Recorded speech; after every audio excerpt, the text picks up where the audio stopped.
Hello again. So this week we get into my favorite segment of the hospitality industry, restaurants. I have a background as a chef and manager, restaurant manager, and I think it's a fascinating area.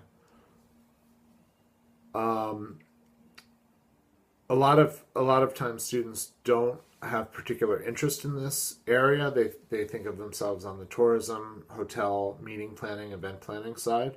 But what you'll see is as you move up in industry, restaurants become increasingly important to manage. That's typically for a full service hotel. If they're losing money, that's where it's going out. And if they're attracting people with great occupancy and really making their numbers, it's because of a very successful restaurant.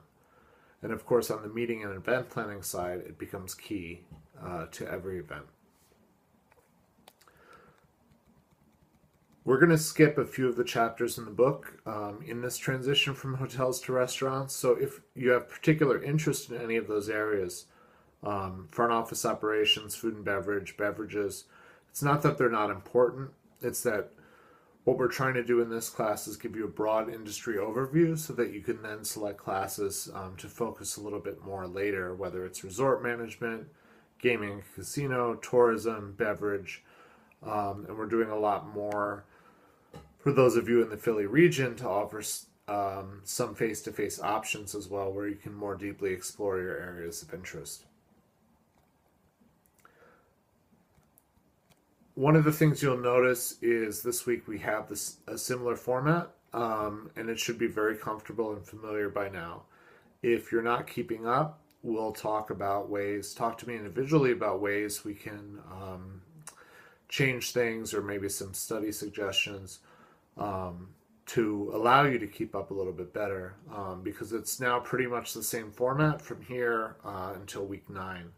And then week 10 it changes a little bit. But basically a pre-reading post, which you'll complete by Friday, a reading and reading guide. This week the reading guide is particularly short, so you should be happy with that.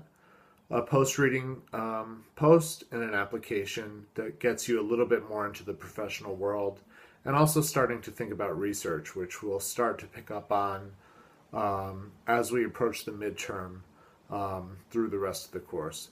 There's a separate research methods course that some of you are taking, but I want you to really think about research in the context of your graduate education and what to do with this information you're learning, which is a little bit different from undergrad, where you're really focused on work.